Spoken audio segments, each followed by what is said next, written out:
Waalaikumsalam warahmatullahi wabarakatuh. warahmatullahi wabarakatuh, Pak. Baik, mari kita mulai dengan membaca doa. Mudah-mudahan hari ini ada kebaikan bersama untuk kita semua. Ala hadhihi niyya wa ala kulli niyatin shalihah. Al-Fatihah. A'udzubillahi minasyaitonir rajim. Bismillahirrahmanirrahim. Alhamdulillahirabbil alamin arrahmanir rahim maliki yaumiddin. Iyyaka na'budu wa iyyaka nasta'in ihdinas siratal mustaqim siratal ladzina an'amta 'alaihim ghairil maghdubi 'alaihim waladdallin. Baik, hari ini adalah pertemuan terakhir untuk mata kuliah Pendidikan Agama Islam ya. Sudah Iya, ada Pak. sudah ada yang UAS belum hari ini atau minggu ini? Minggu depan, Pak, UASnya, Pak. Oh, minggu depan ya. Tapi jadwal yang saya dapatkan minggu ini, Jasmine. Mungkin yang jadwal sebelum direvisi kali ya. Iya, tapi agama minggu depan. Ya, agama minggu depan. Tapi minggu ini nggak ada UAS. Nggak ada, Pak. Nggak ada ya. Baik. Kalian nggak ada minggu tenang ya? Nggak ada, Pak. Oke, berarti sudah tenang semuanya. Baik. Kalau ada minggu tenang berarti sedang tidak tenang gitu kan, maka diberikan pekan tenang gitu. Kalau sudah tenang tidak perlu lagi minggu tenang. Sudah langsung siap menghadapi ujian akhir. Oke, di pertemuan terakhir ini masih ada yang belum presentasi ya. Masih ada 2 kelompok lagi ya. Iya, Pak. Kelompok 12 sama 13, Pak. Baik, siapakah kelompok 12? Saya Pak sama Rafli. Oke, Zahra sama Rafli. Kemudian kelompok 13 siapa? Kelompok 13 siapa? Jasmine. Saya Pak, Rian, Pak. sama Rian, Katiwi. Oh, Rian sama siapa Rian? Sama Katiwi Pak. Oh, sama Tiwi. Baik. Kalau begitu kita apa namanya? eh, running dulu ya, jalan dulu kelompok 12, kemudian langsung dilanjutkan presentasi kelompok 13, baru kemudian diskusi, gitu ya. Nah, jadi biar habis dulu kelompoknya ya. Jadi kelompok 12 dulu paparan. Nanti yang lainnya silakan dicatat apa pertanyaan-pertanyaan yang sekiranya nanti akan ditanyakan. Setelah itu baru ke kelompok 13 dulu. Ya. Estafet gitu ya, langsung ya. Zahra sama siapa tadi? Sama Rafli ya. Zahra sama Rafli presentasi, kemudian lanjut Rian sama Tiwi presentasi, baru kita masuk ke sesi diskusi. Pak, putus-putus. Masih putus-putus apa sudah jelas? Sudah Pak. Jelas ya.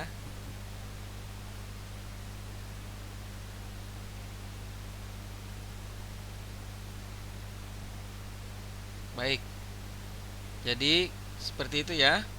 Presentasi dulu kelompok 12, kemudian lanjut presentasi kelompok 13, baru kita sesi diskusi. Oke? Baik, kita persilakan kelompok 12.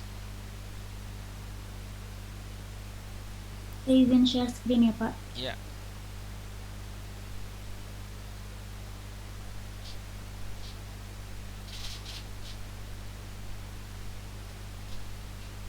Sudah terlihat belum Pak? Ya, sudah.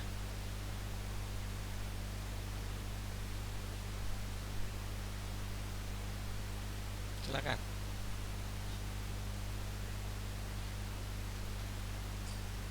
Baik, Assalamualaikum warahmatullahi wabarakatuh.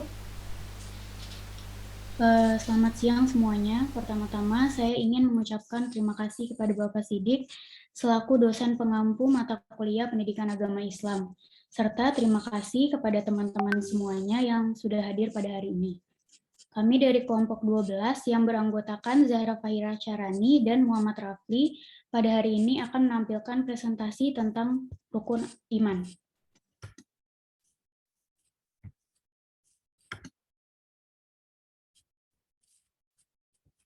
Apa yang dimaksud dengan rukun iman? Rukun iman dalam bahasa Arab, arkanu iman, yaitu pilar-pilar keimanan dalam Islam yang harus dimiliki seorang muslim.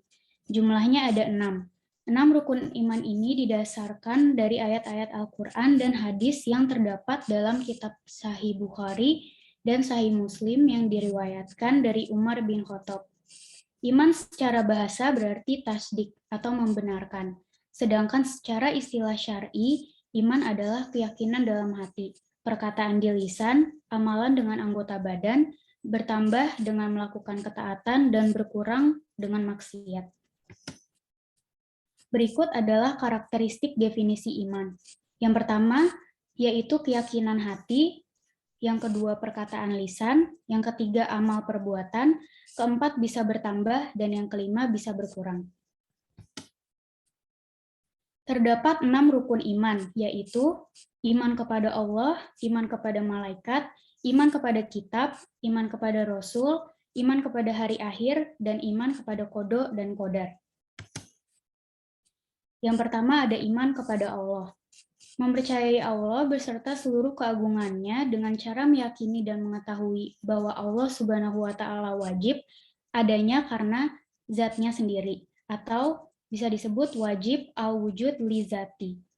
Tunggal dan esa, Raja yang Maha Kuasa, yang hidup dan berdiri sendiri, yang kodim dan azali untuk selamanya. Dia Maha mengetahui dan Maha Kuasa terhadap segala sesuatu. Berbuat apa yang Ia kehendaki, menentukan apa yang Ia inginkan, tiada sesuatu pun yang sama dengannya. Kemudian selanjutnya yang kedua ada iman kepada malaikat. Iman kepada para malaikat adalah percaya bahwa malaikat adalah makhluk ciptaan Allah Subhanahu wa Ta'ala. Kita percaya bahwa malaikat merupakan makhluk pilihan Allah. Mereka tidak berbuat dosa, tidak melawan kepadanya, tidak pernah membangkang perintahnya, juga makhluk gaib yang menjadi perantara-perantara Allah semata-mata menjunjung tinggi tugas yang diberikan kepada mereka masing-masing. Selanjutnya yang ketiga ada iman kepada kitab. Iman kepada kitab-kitab Allah adalah membenarkan bahwa kitab-kitab tersebut telah diturunkan oleh Allah. Kitab tersebut diturunkan melalui firman-firman-Nya. Ada yang disampaikan secara langsung kepada para rasul tanpa perantara, ada yang disampaikan melalui perantara malaikat, dan ada yang dia tulis sendiri. Kitab-kitab yang diturunkan kepada rasul itu ada 4, yaitu kitab Taurat yang diturunkan kepada Nabi Musa, Injil kepada Nabi Isa, Zabur kepada Nabi Daud, dan Al-Quran kepada Nabi Muhammad SAW. Selanjutnya akan dibacakan oleh Rafli. Iman kepada Rasul. Iman kepada Rasul adalah percaya dan yakin bahwa Allah SWT telah mengutus para Rasul pada manusia untuk memberi petunjuk kepada manusia. Dan Nabi yang wajib kita percayai itu ada 25. Next. Yang kelima, iman kepada hari akhir. Iman kepada hari akhir atau disebut juga hari kiamat berarti mempercayai adanya hari di mana seluruh kehidupan di dunia akan berakhir, termasuk hari kebangkitan, yaitu keluarnya manusia dan kubur mereka dalam keadaan hidup. Sesudah jasad mereka dikembalikan dengan seluruh bagiannya seperti dulu kala di dunia. Next. Iman kepada qada dan qadar. Iman kepada qada dan qadar adalah percaya bahwa segala hak keputusan perintah ciptaan Allah SWT yang berlaku pada makhluknya, termasuk dari kita manusia, tidaklah terlepas dari kadar, ukuran, aturan, dan kekuasaan Allah SWT.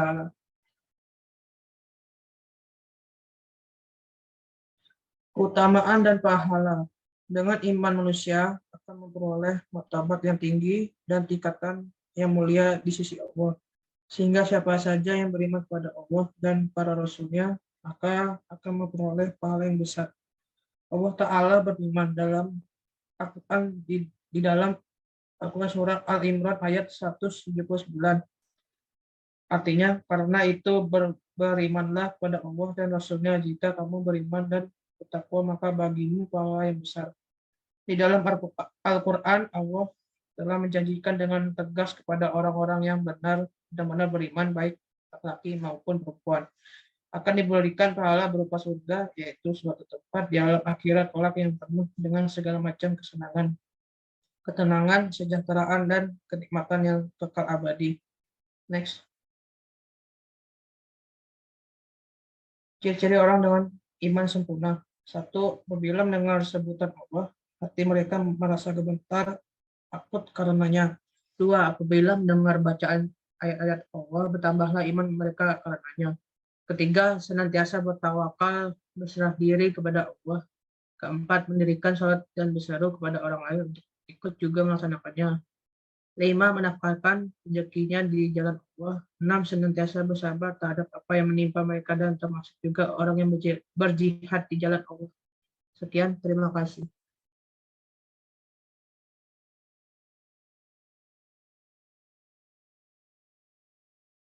Sekian presentasi dari kelompok kami. Jika ada pertanyaan, bisa ditulis di kolom chat. Wassalamualaikum warahmatullahi wabarakatuh. Waalaikumsalam warahmatullahi wabarakatuh. Baik, silakan lanjut ke kelompok 13 dulu ya. Kelompok 13 ada? Baik, Pak.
Baik, sebelumnya Assalamualaikum warahmatullahi wabarakatuh.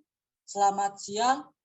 Yang pertama-tama yang saya hormati Bapak Dr. Andes Muhammad Siddiq, MSI MPD, selaku dosen pengampu mata kuliah Pendidikan Agama Islam, dan saya hormati juga teman-teman semuanya yang telah hadir pada mata kuliah hari ini. Pada presentasi kali ini, saya bersama rekan tim kelompok saya akan mempresentasikan hasil presentasi kelompok kami. Adapun anggota kelompok kami yang kedua ada Rizky Fahmi Muhammad, lalu yang ketiga ada saya sendiri Rian Dwi Saputro. Next. Untuk mempersingkat waktu, materi pertama akan disampaikan oleh Kak Tiwi. Waktu dan tempat dipersilakan.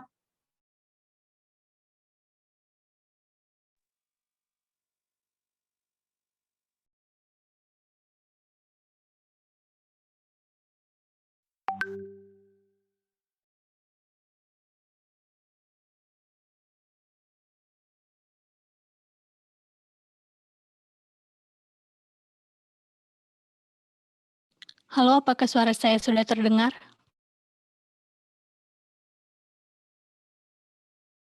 Sudah, Kak. Sudah, Tiwi. Baik, untuk slide selanjutnya. Next.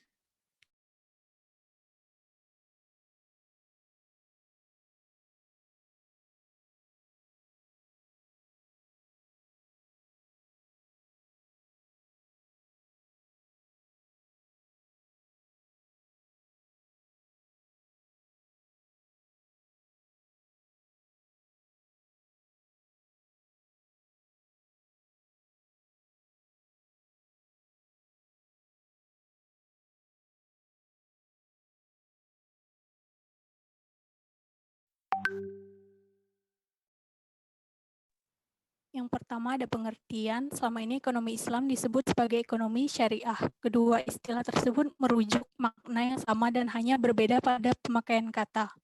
Ekonomi syariah merupakan salah satu jenis sistem ekonomi yang berkembang di dunia, terutama negara-negara dengan mayoritas penduduk Islam. Penerapan ekonomi syariah sebagai Islam dilandaskan nilai-nilai Islam yang bersumber pada Al-Quran dan Hadis. Mengutip dari buku Konsep Ilmu Ekonomi, terbitan Kemendikbud, pengertian ekonomi Islam secara umum ialah ilmu yang mempelajari perilaku manusia dalam usahanya memenuhi kebutuhan hidup dengan berdasarkan syariat atau nilai-nilai ketuhanan. Kemudian perkembangan sistem ekonomi Islam selama ini diikuti dengan kemunculan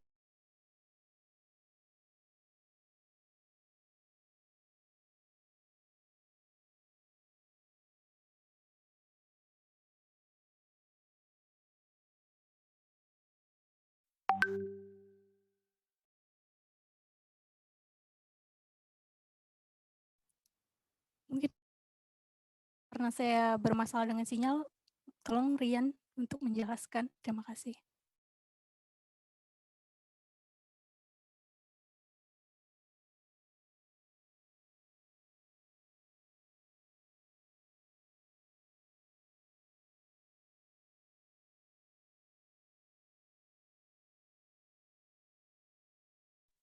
Baik, akan saya lanjutkan.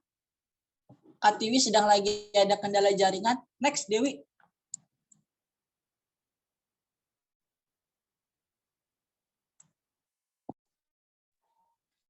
Selanjutnya ada pengertian beberapa para ahli. Maaf Dewi, slide sebelumnya.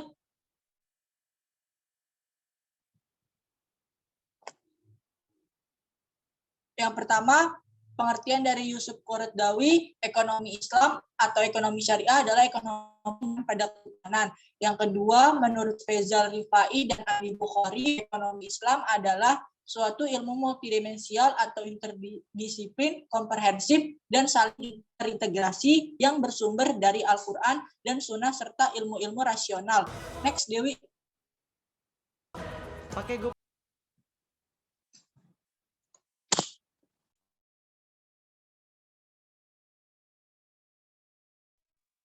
Selanjutnya, menurut Abdul Maknan, ilmu ekonomi Islam atau ekonomi syariah adalah suatu ilmu pengetahuan sosial yang mempelajari ekonomi dari orang-orang yang menganut nilai-nilai syariah. Sedangkan menurut Khursyid Ahmad, ekonomi Islam atau ekonomi syariah merupakan suatu usaha sistematis untuk memahami masalah-masalah ekonomi dan tingkah laku manusia secara rasional dalam perspektif Islam. Next.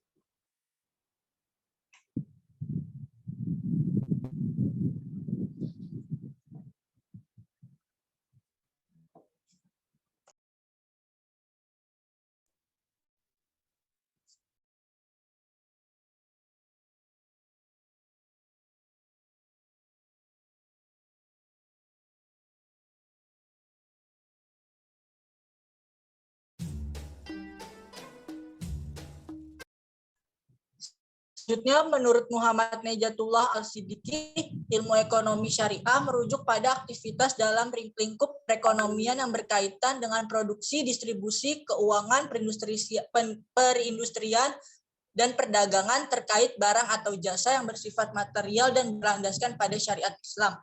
Next.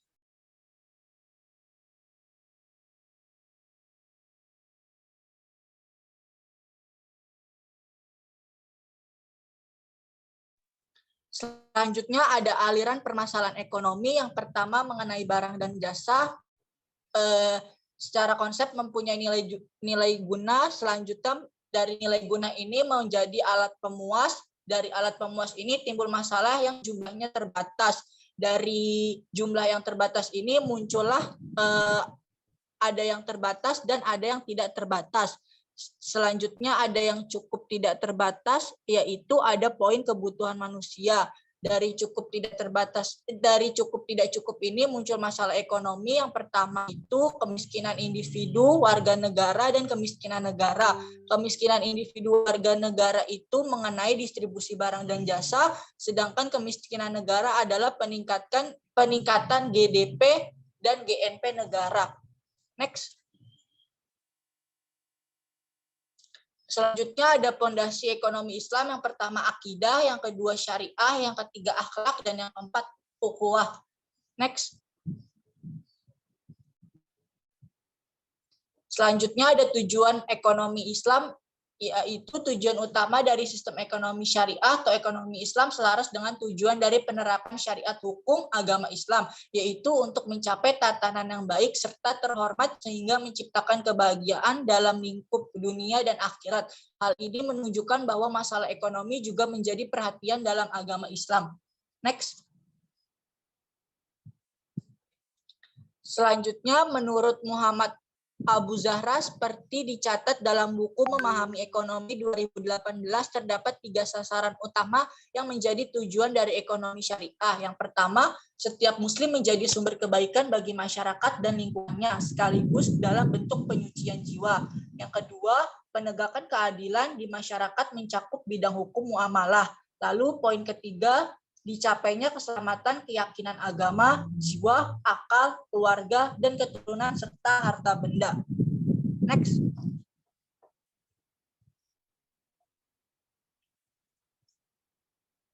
Sedangkan apabila kita mengutip pemaparan dalam buku Ilmu Ekonomi 2020 terbitan Kemendikbud, ada 4 tujuan ekonomi Islam atau ekonomi syariah. Yang pertama, ekonomi yang baik dalam rangka kerja norma-norma moral Islam. Yang kedua, persaudaraan dan kesejahteraan universal. Yang ketiga, distribusi pendapatan yang merata.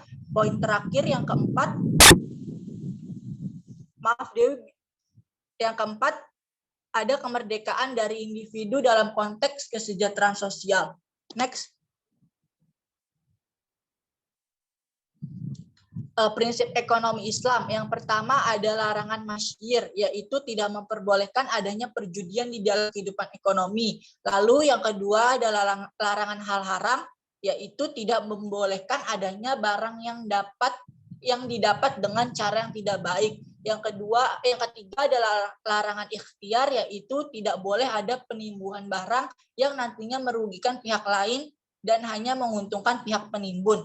Lalu poin keempat adalah larangan gharar, yaitu tidak membolehkan melakukan transaksi dan sejenisnya yang bersifat menipu orang lain.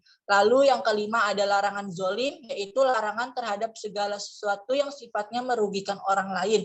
Lalu poin terakhir ada larangan riba, tidak membolehkan adanya tambahan dana atas transaksi kecuali yang memberikan uang tersebut secara ikhlas. Next.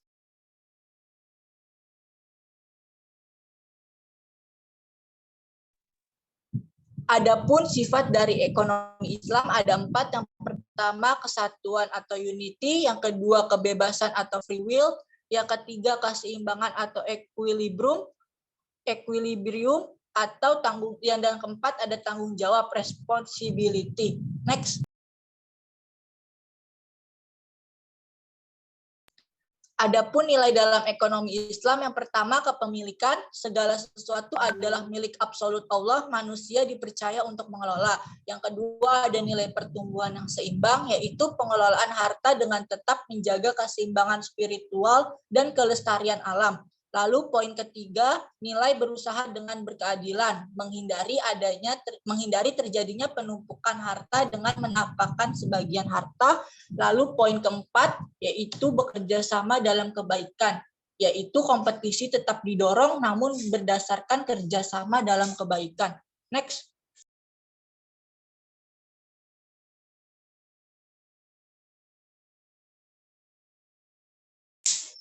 Adapun contoh masyarakat Indonesia sudah lama menjalankan bisnis berbasis syariah. Bisnis yang satu ini menjadi alternatif orang-orang yang lebih aman dan nyaman dalam menjalankan perekonomian di Indonesia. Berikut ini beberapa contoh penerapan ekonomi syariah di Indonesia, antara lain. Next.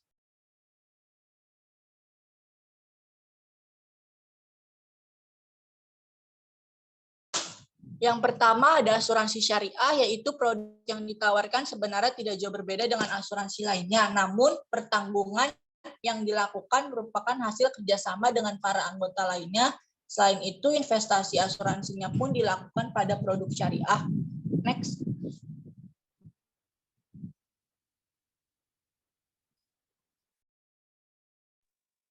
Selanjutnya yang kedua ada perbankan syariah, yaitu apabila perbankan konvensional memberikan bunga pada produk yang ditawarkan, bank syariah hanya akan memberikan bagi hasil atau nisbah. Menurut Islam, bunga termasuk riba dan hanya menguntungkan satu pihak saja. Next. Poin ketiga ada pegadaian syariah, yaitu bisnis ini menawarkan jual beli dalam Islam. Keuntungan dari proses pegadaian akan diberikan untuk memudahkan nasabah mendaftar haji atau membayar tagihan rutin bulanan. Next.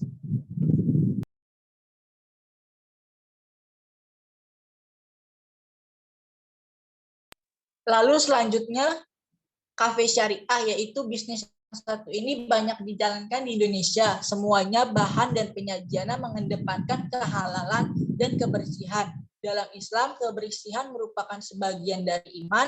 Memberikan sesuatu yang bersih kepada orang lain juga disarankan. Next, Dewi.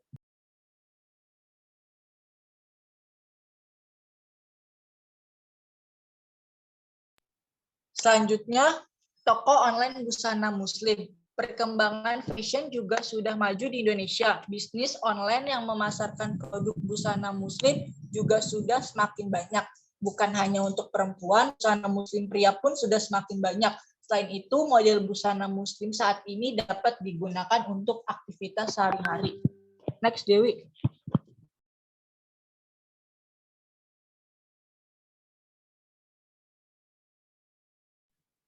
Ekonomi Islam adalah sistem ekonomi yang menerapkan nilai-nilai Islam yang berlandaskan Al-Quran dan hadis. Ekonomi Islam, selain itu kita harus memahami nilai, prinsip, dan sifat dari ekonomi Islam ini. Dengan kita menerapkan itu, semua kita dapat menjalankan usaha apapun dengan lancar, sukses, serta berkah. Next, Dewi.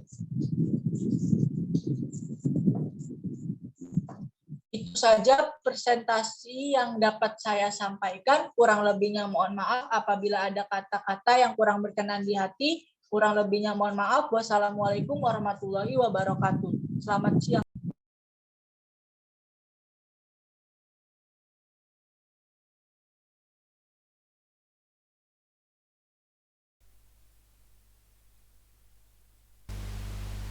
Baik, alhamdulillah. Sekarang silakan kelompok yang mau bertanya. Saya sambil absen ya.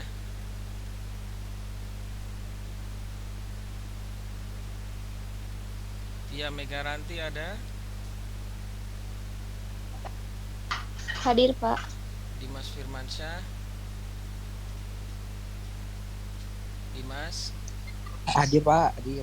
Ya, silakan mau bertanya apa pada kelompok 12-13.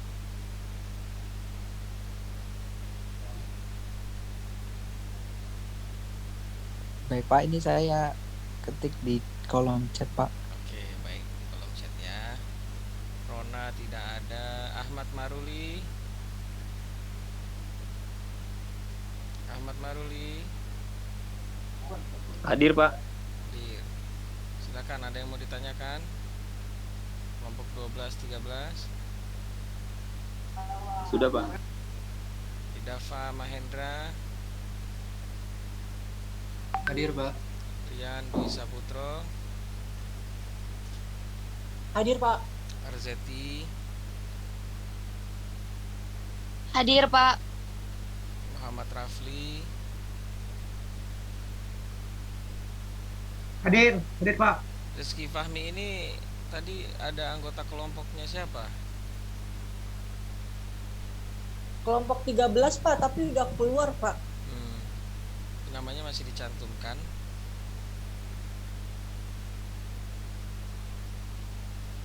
Iya, Pak, belum saya rubah kemarin. Oke, baik. Kemudian Maya, ada Maya? Hadir, Pak. Ada pertanyaan kelompokmu?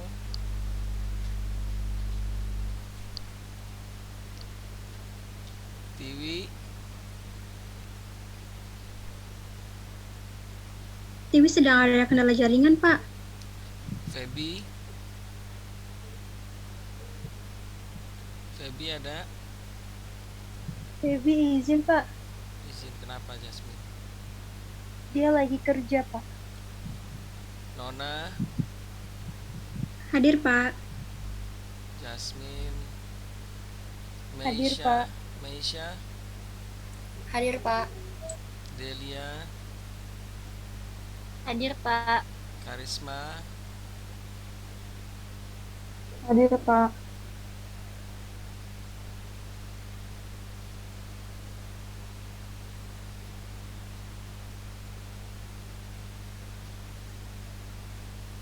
Cut Virial. Cut ada Hadir, Cut. Pak. Adinda, Ada, Pak. Adinda kendala jaringan, Pak. Hairunisa, Hadir, Pak. Regina, Hadir, Pak. Najma, Najma Faradifa,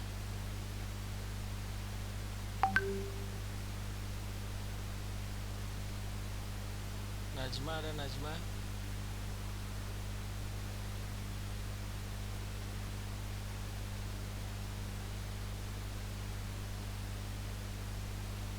Najma tidak ada ya. Sultan Banyu, Jaringan, Pak. Itu di grup. Zahra Fahira, Hadir, Pak. Dewi Masito, Hadir, Pak. Ayu Agustianingsi, Hadir, Pak. Andrian nggak ada, Firly nggak ada juga ya. Anastasia Putri Nggak ada, Pak. nggak juga.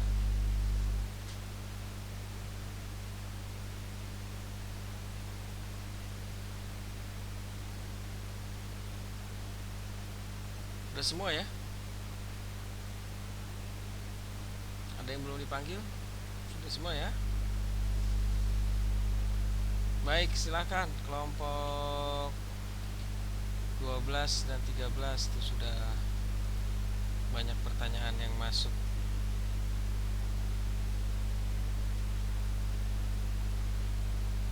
Baik, Pak, saya izin menjawab ya. Silakan.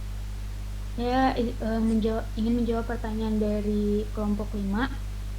Pertanyaannya adalah, sebutkan hikmah beriman kepada malaikat. Jawabannya yaitu bersyukur kepada Allah, semakin meyakini tentang kebesaran Allah, dan selalu berpikir serta hati-hati pada setiap perbuatan yang kita lakukan.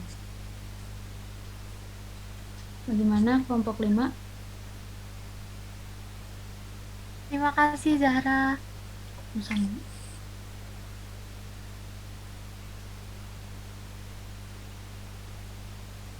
Saya akan menjawab pertanyaan dari Rian.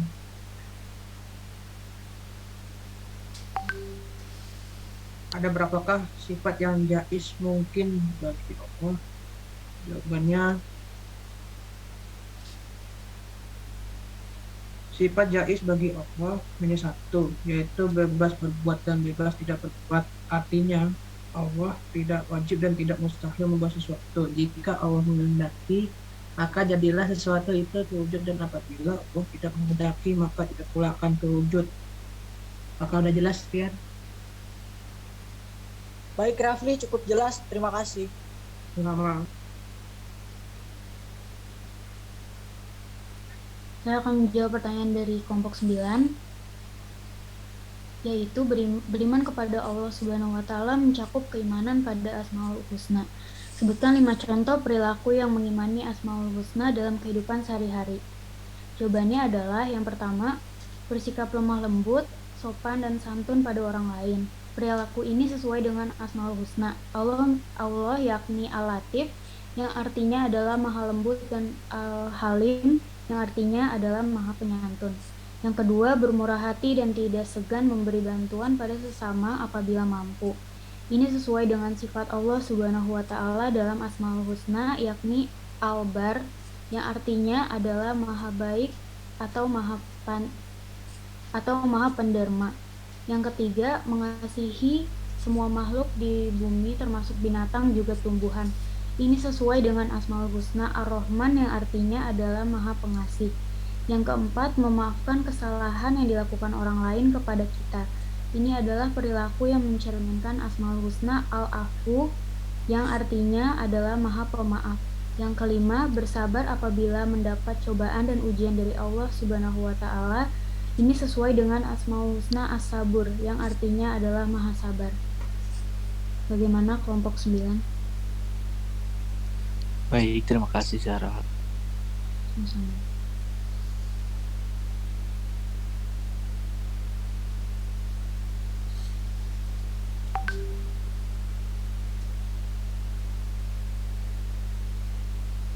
Saya akan menjawab pertanyaan dari Cut.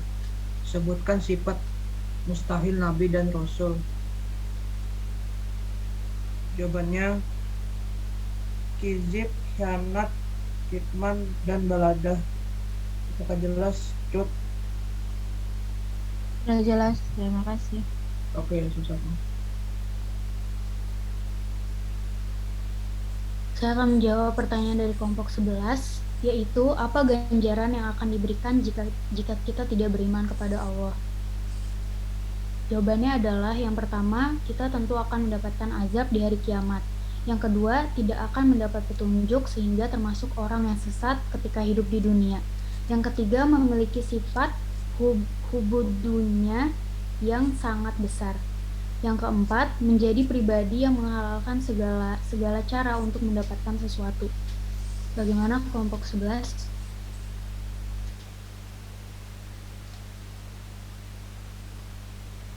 Iya, sudah terjawab. Terima kasih.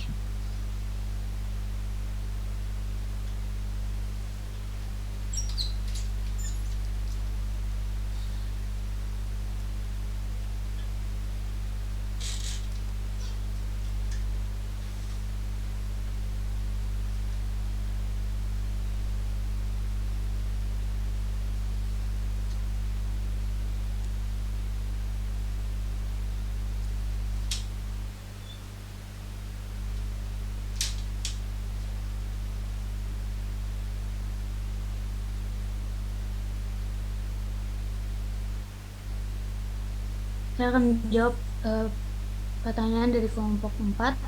Bagaimana pengaruh keimanan dalam kehidupan manusia? Salah satu pengaruh terbesar iman kepada Allah adalah menjauhkan seseorang dari perbuatan maksiat. Karena ketika di dalam hatinya memiliki benteng dan pondasi yang kuat, maka tidak ada satupun yang dapat menyingkirkannya, baik itu dari godaan, serta godaan setan ataupun pengaruh hawa nafsu. Nabi Shallallahu Alaihi Wasallam bersabda, tidak berzina orang yang beriman itu, tidak mencuri orang yang beriman itu, dan tidak minum minuman keras bagi orang yang minum sedang dalam keadaan beriman. Bagaimana kelompok 4? Baik, sudah terjawab. Terima kasih, Zara. Sama-sama.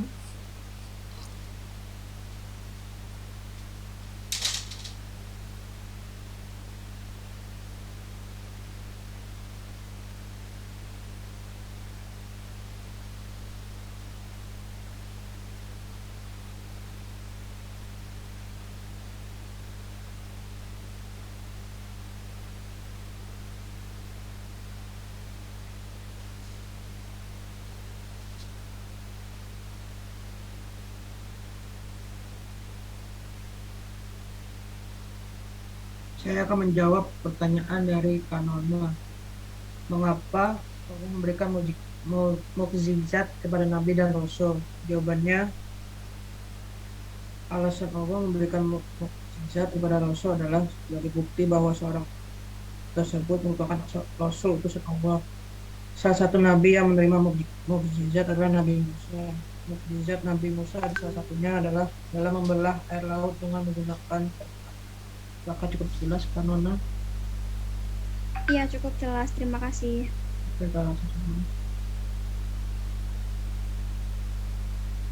Saya akan menjawab pertanyaan dari kelompok 1. Bagaimana jika ada seseorang muslim namun dia tidak mengamalkan dari rukun iman tersebut? Apakah keislamannya patut dipertanyakan?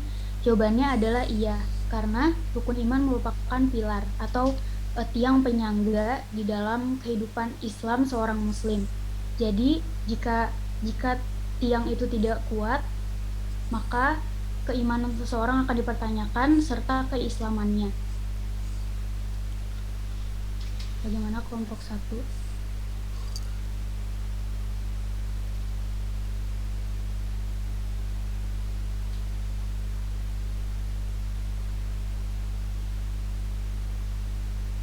Baik Zahra, sudah jelas. Terima kasih. Sama-sama.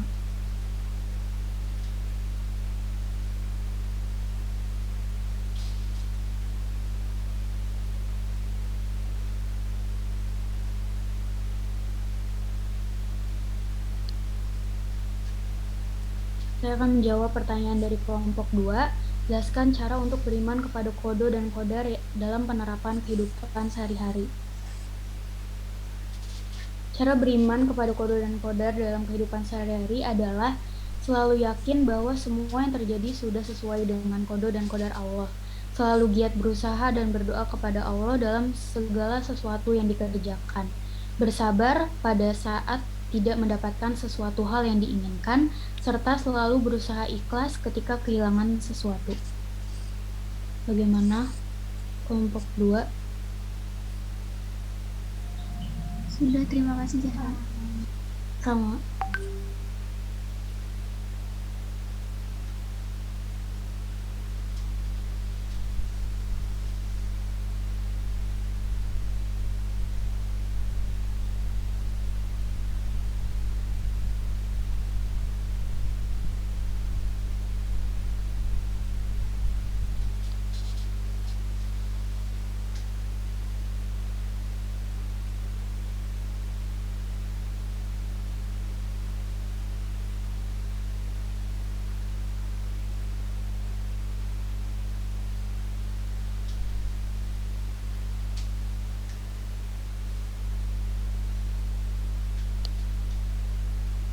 Jangan dipakai dulu deh, dia lagi kuliah deh.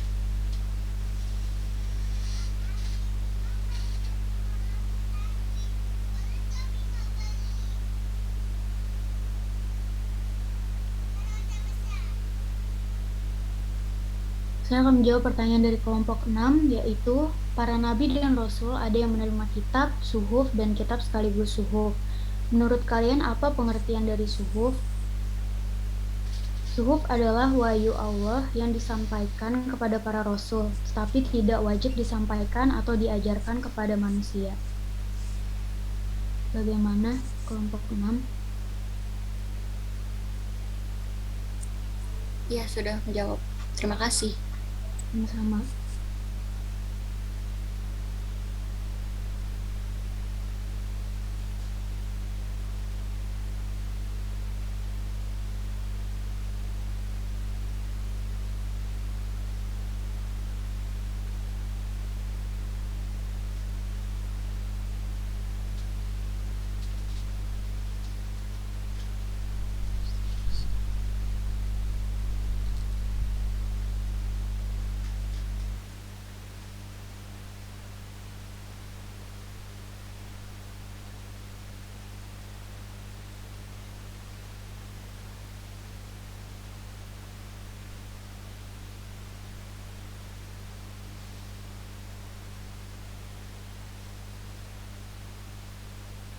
Sudah terjawab semua pertanyaannya, Rian?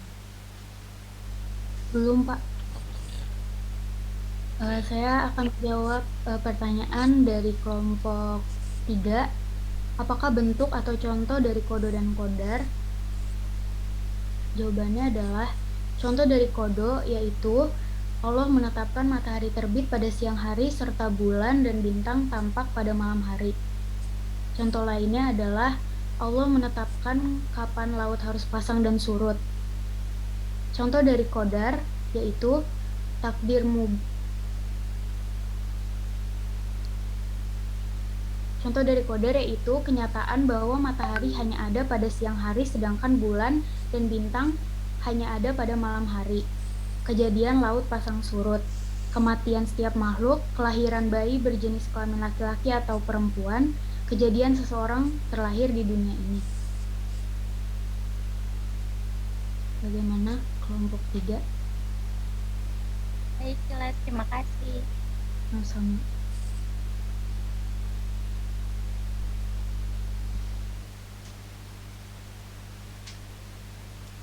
Oke, sambil masih ada lagi ya mau dijawab ya. Sepertinya sudah semua Pak yang di kolom chat Oh, sudah semua. terjawab semua. Baik. Ya, Ini ada video kita dengarkan ya. baik Pak.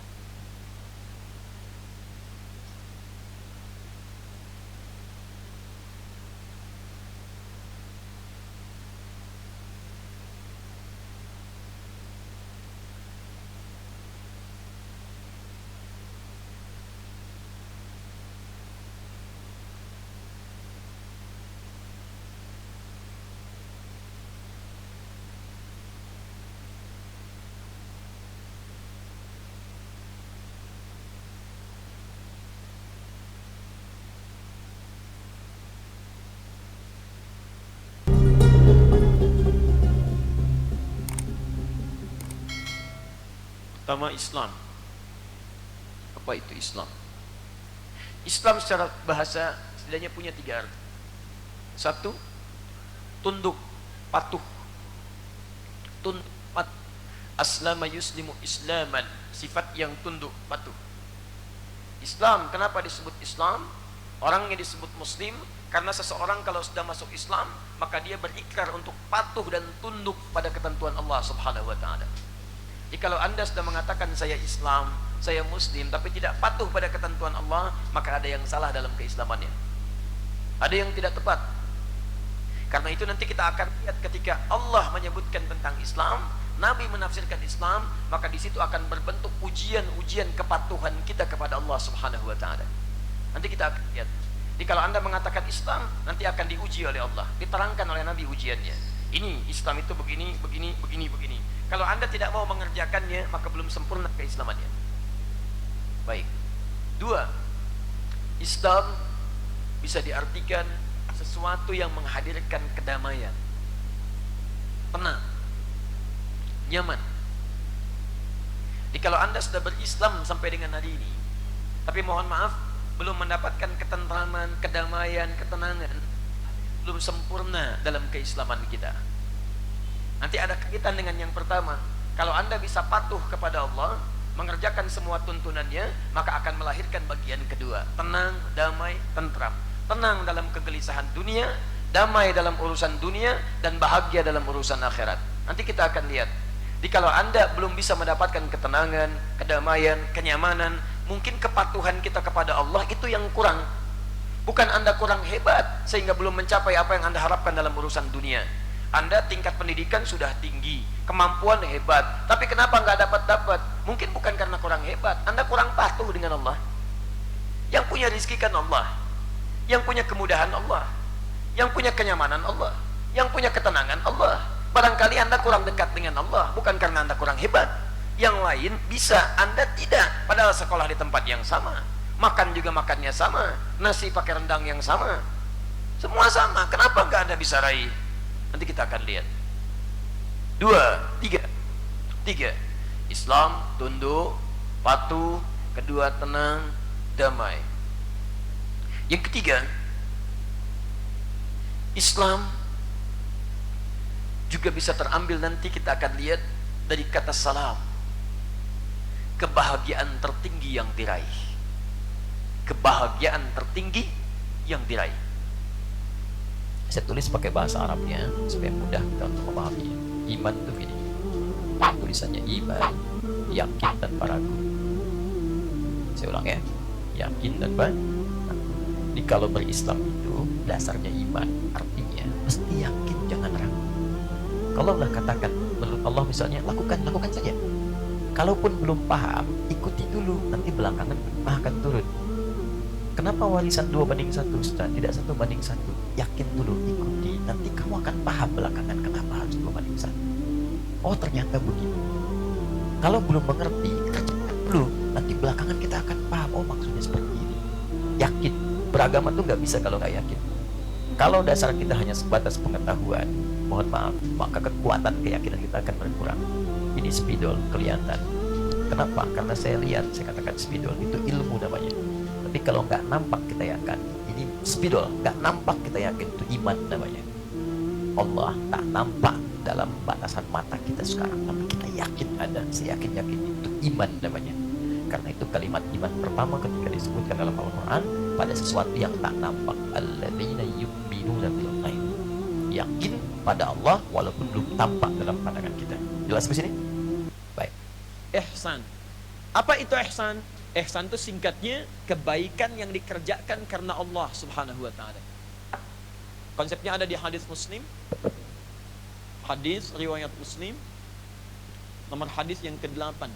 Paling kiri sebelah atas di kitab ini. Diambil oleh Imam An-Nawawi, dicuplik, disambungkan di Al-Arba'in. Nomor hadis yang kedua.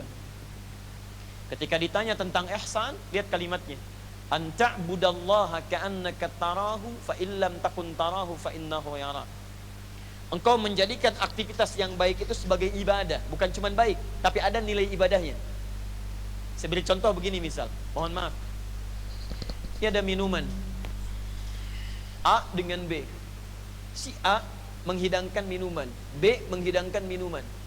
Minumannya gelasnya sama, mereknya bahkan sama, TV misal, begin? Baik, volume airnya sama, tutupnya sama, nggak ada beda semuanya, nggak ada beda. Tapi yang pertama, dia niatkan memberi minuman ini bukan karena minumannya, tapi ingin mendapatkan ridha Allah Subhanahu wa taala.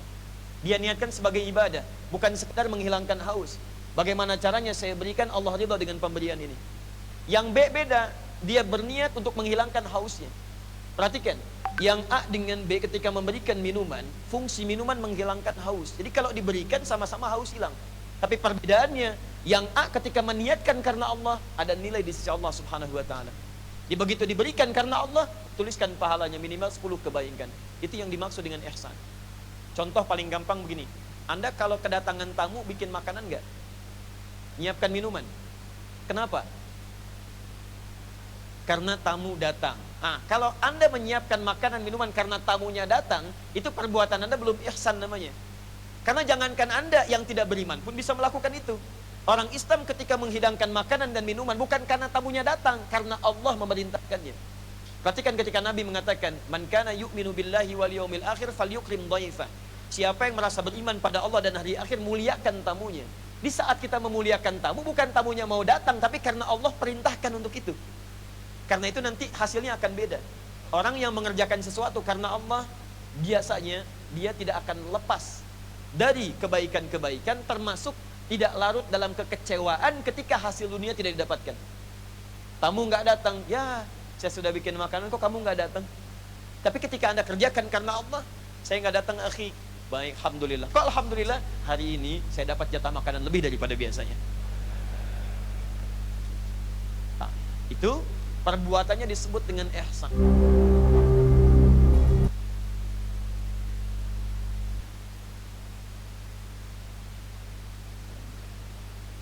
Warut jihad lan den onjokno dianggap kaul sing luwih unggul.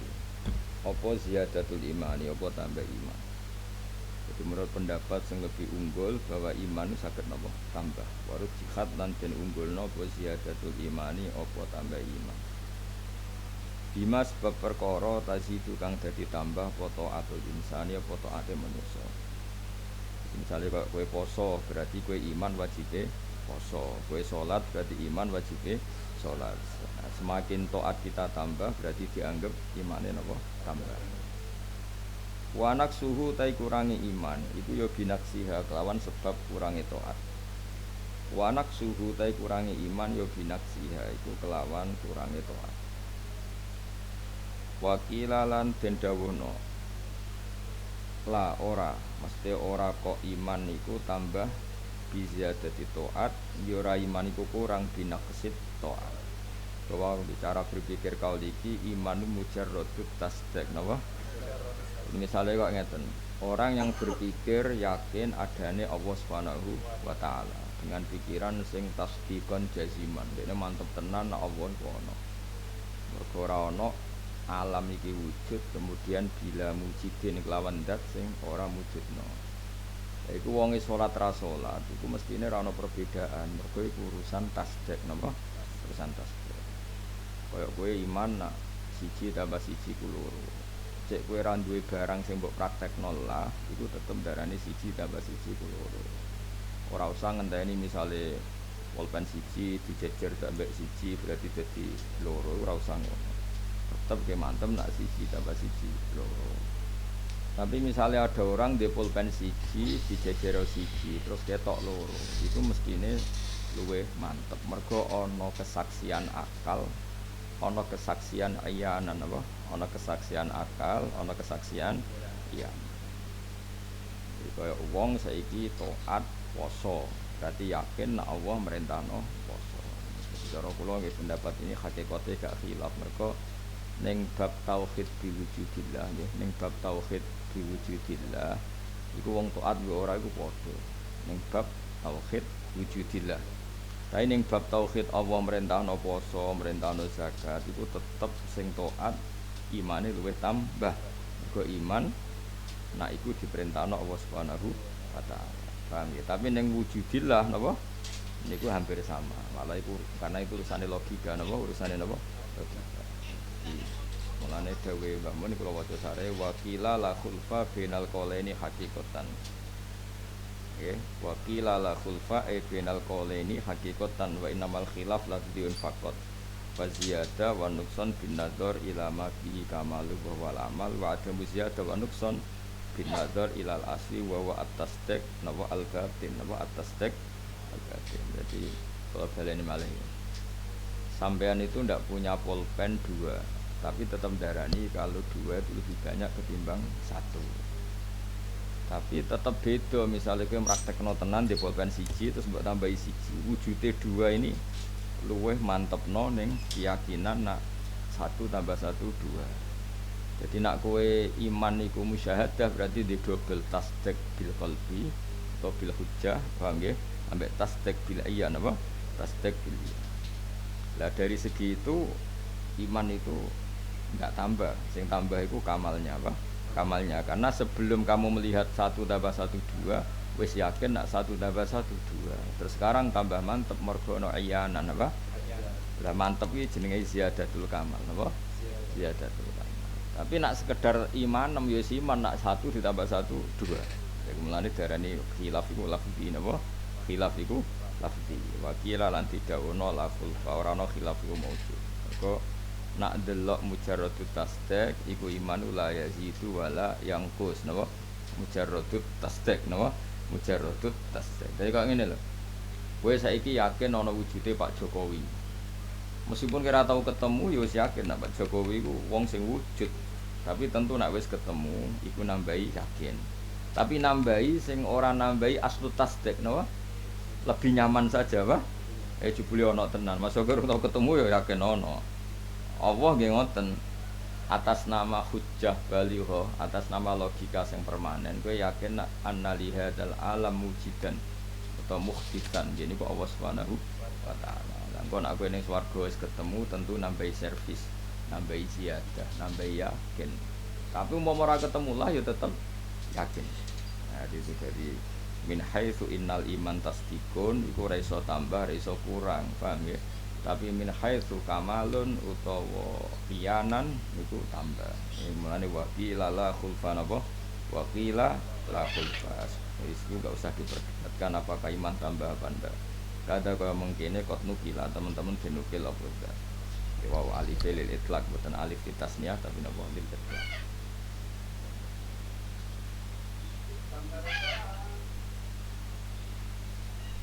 Baik.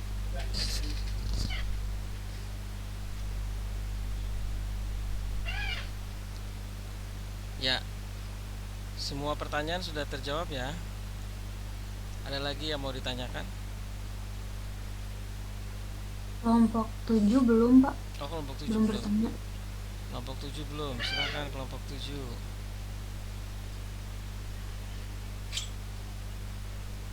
Bisa. Masih. Ini mau ngapain dah?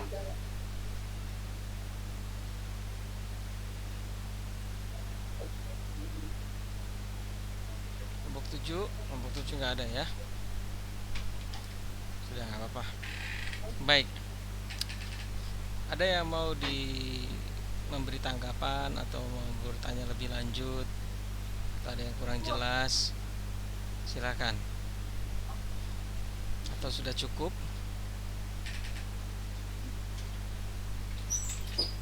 Kalau sudah cukup, silakan kelompok 12 dan 13 mengambil kesimpulan.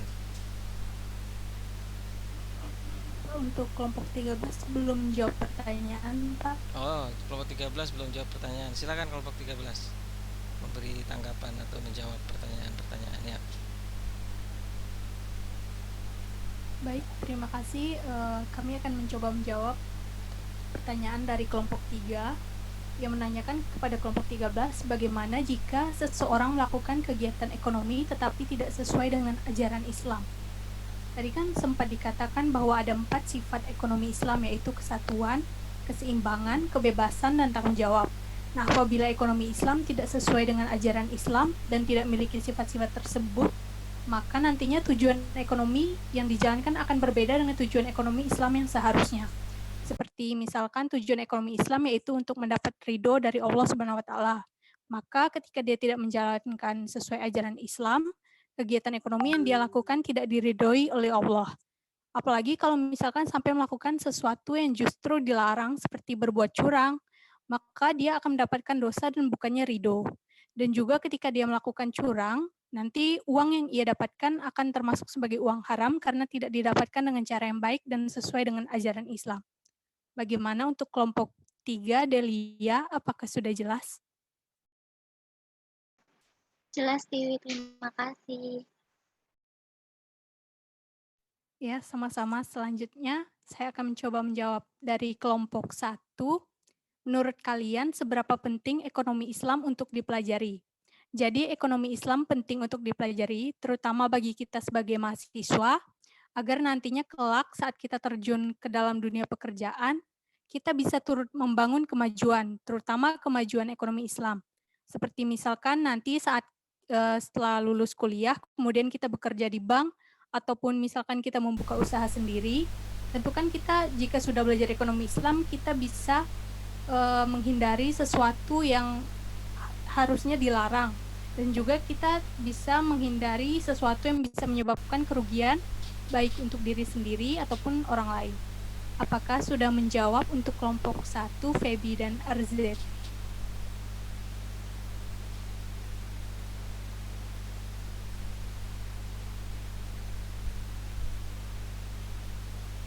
Kelompok 1 apakah sudah jelas? Arzati?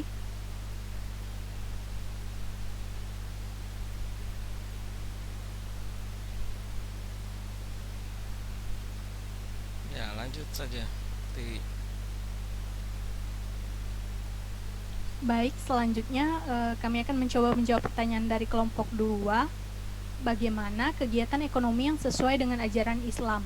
Kegiatan ekonomi yang sesuai dengan ajaran Islam yaitu kegiatan ekonomi yang memiliki beberapa prinsip, seperti tidak memperbolehkan adanya perjudian dalam kegiatan ekonomi, kemudian tidak melakukan transaksi penipuan, barang yang didapatkan dengan cara yang baik, seperti misalkan ketika kita menjual sesuatu, hal tersebut bukan hasil curian dari orang lain. Kemudian tidak merugikan orang lain dan tidak melakukan riba. Apakah sudah menjawab untuk kelompok 2, Ayu dan Maya? Sudah, Tiwi. Terima kasih. Untuk selanjutnya mungkin dari Rian ingin menjawab. Selanjutnya saya akan menjawab pertanyaan dari kelompok 5, yaitu dari beberapa sifat ekonomi Islam, tolong jelaskan lebih lanjut tentang apa yang dimaksud tanggung jawab. Tanggung jawab adalah keadaan wajib nanggung segala sesuatunya. Kalau terjadi apa-apa boleh dituntut, dipersalahkan, diperkarakan, dan sebagainya. Selain itu, tanggung jawab adalah ciri manusia beradab, berbudaya. Manusia bertanggung jawab karena menyadari akibat baik atau buruknya perbuatannya. Ia menyadari pula bahwa pihak lain memerlukan pengabdian atau pengorbanan. Apabila ditelaah lebih lanjut, tanggung jawab merupakan kewajiban atau beban yang harus dipikul atau dipenuhi sebagai akibat perbuatan kita kepada orang lain. Bagaimana kelompok 5, Dewi? Apakah sudah terjawab?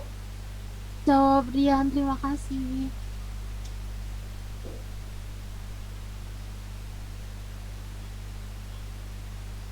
Baik, selanjutnya saya akan menjawab pertanyaan dari kelompok 9. Pertanyaannya yaitu contoh kegiatan ekonomi yang berusaha dengan keadilan itu seperti apa? Jawabannya, keadilan dalam bisnis merupakan salah satu pilar dalam sistem ekonomi Islam. Keadilan akan membuat setiap orang dalam dunia bisnis akan merasa aman, tenang, dan terpenuhinya hak setiap orang. Olehnya, itu dalam transaksi bisnis, semua bentuk transaksi yang merusak pilar nilai-nilai keadilan harus dihilangkan, bahkan transaksinya menjadi batil. Bentuk transaksi yang bertentangan dengan nilai keadilan antara lain seperti transaksi riba, bunga, garar, ketidakpastian, maisir, spekulasi, talaki rukban, riswah, sogok menyogok, dan lain-lain, semuanya terlarang. Olehnya itu, dalam menegakkan nilai keadilan dalam bisnis muamalah dalam Islam menggunakan model bagi hasil, jual beli, dan transaksi nyewa-menyewa atau ijaroh. Bagaimana kelompok 9, apakah sudah terjawab? Baik, terima kasih Rian.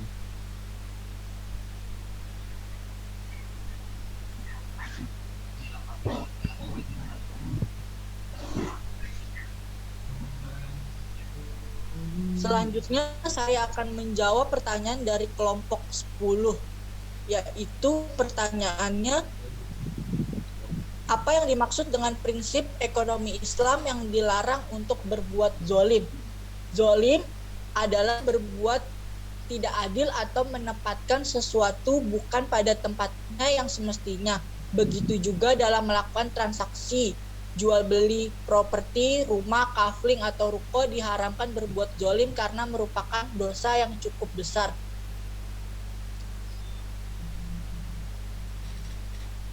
Sungguh Allah Tabaraka wa Ta'ala telah berfirman, wahai hambaku, sungguh aku telah mengharamkan kezoliman atas diriku dan menjadikan terlarang di antara kalian, maka janganlah saling menzolimi. Hadis riwayat Muslim. Hal ini karena kezoliman adalah sumber kerusakan, sedangkan keadilan adalah sumber kesuksesan yang menjadi tonggak kemaslahatan hamba di dunia dan di akhirat. Oleh sebab itu, manusia sangat membutuhkan keadaan dalam kondisi ini. Ketika perniagaan dan muamalah adalah pintu yang besar bagi kezoliman manusia dan pintu untuk memakan harta orang lain dengan batil, maka larangan zolim dan pengharumannya termasuk muqasid syariah terpenting dalam muamalah. Bagaimana kelompok 10, apakah sudah terjawab? Baik, ini sudah terjawab.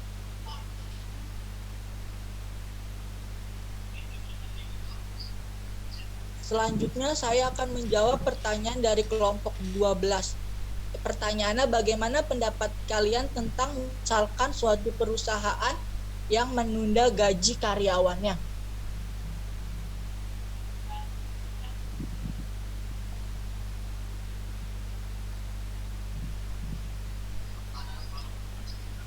Jawabannya, hal ini berdalil dengan hadis dari Abdullah bin Umar radhiyallahu anhu bahwasannya Rasulullah SAW bersabda, berikan kepada orang pekerja upahnya sebelum keringatnya kering.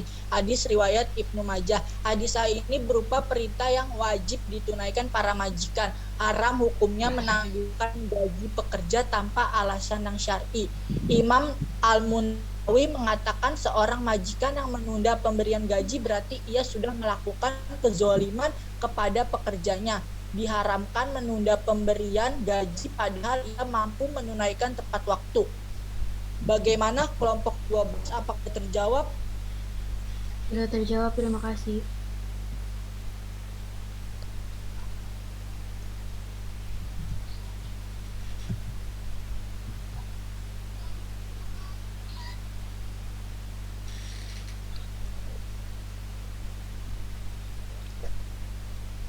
Sudah semua?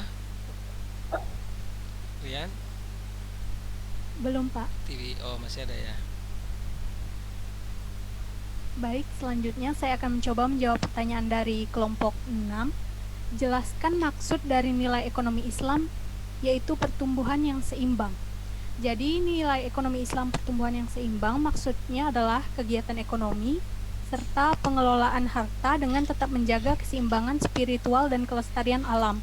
Seperti misalkan ketika kita membuat usaha ladang atau pertanian, kan sering ya kita melihat mereka melakukan kegiatan secara berpindah-pindah, kemudian menyebabkan banyak hutan di daerah dataran tinggi menjadi gundul atau menyebabkan adanya kebakaran hutan. Nah, kita seharusnya sebagai pelaku ekonomi Islam harus bisa menjaga keaslian alam. Misalkan setelah mengambil manfaat alam, maka alangkah baiknya apabila kita memulihkan kembali kelestarian alam dengan misalkan menanam kembali hutan yang sebelumnya kita gunakan untuk ladang atau tani tersebut.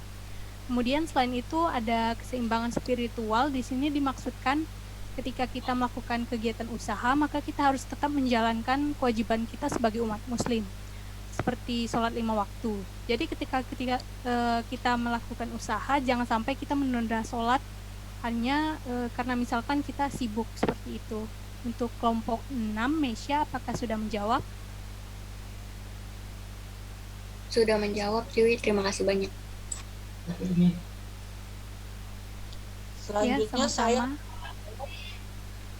pertanyaan kelompok 4. Pertanyaannya, contoh kegiatan ekonomi Islam itu seperti apa? Contoh kegiatan ekonomi Islam itu yang pertama ada asuransi syariah, yang kedua perbankan syariah, yang ketiga pegadaian syariah, yang keempat toko online busana muslim. Bagaimana Khairunisa Cipani, apakah sudah terjawab?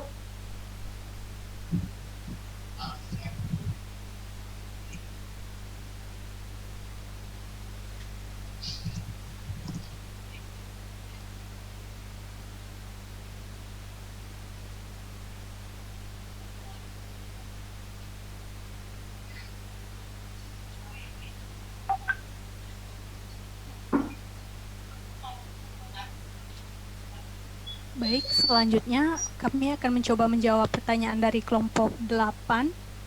Bagaimana pendapat kalian tentang pedagang yang melakukan kecurangan seperti menambah beban timbangan belanjaan?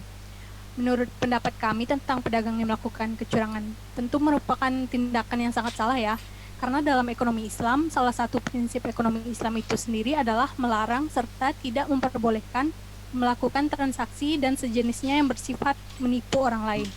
Ketika dia menipu orang lain seperti menambah berat di timbangan belanjaan, maka uang yang ia dapatkan dari menipu tersebut adalah haram.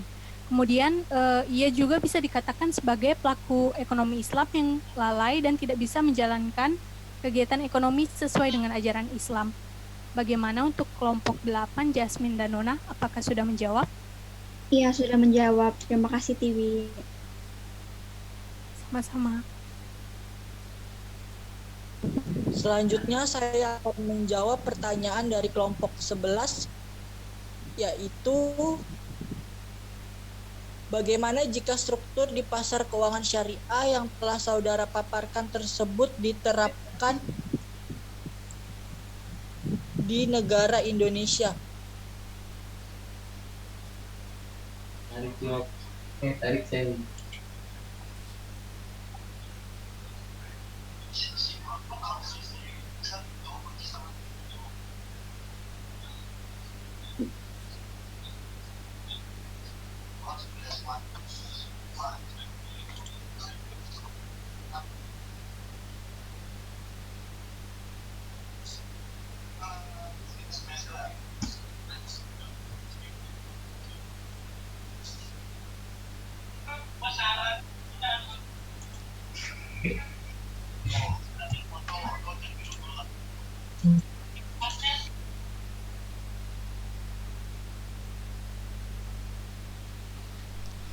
Ya, gimana Tiwi? Sudah semua?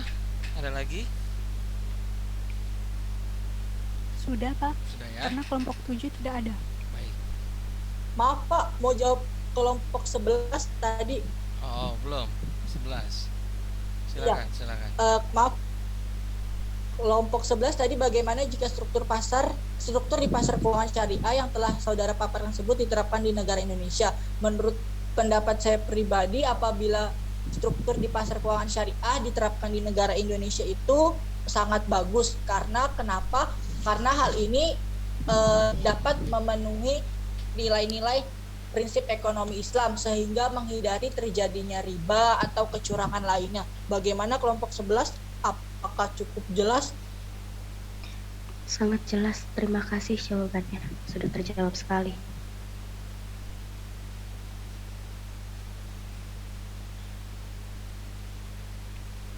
Baik.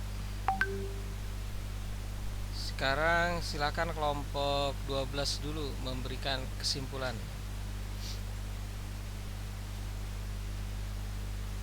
Kelompok 12? Iya, Pak. Ya, silakan Zahra. Baik, kesimpulan dari presentasi kami pada hari ini adalah sebagai seorang mukmin, kita wajib percaya kepada rukun-rukun iman yang akan menjadi benteng yang kokoh dalam kehidupan kita di dunia. Dan kita memang harus yakin bahwa Allah Subhanahu wa Ta'ala adalah Tuhan kita, Islam sebagai agama kita, dan Muhammad adalah Rasul kita. Serta Al-Quran sebagai kitabullah dan petunjuk. Juga kita berpegang teguh kepada agama Islam, beriman kepada semua yang telah diciptakan oleh Allah Subhanahu wa Ta'ala. Sekian dan terima kasih. Baik, silakan kelompok 13 kesimpulannya.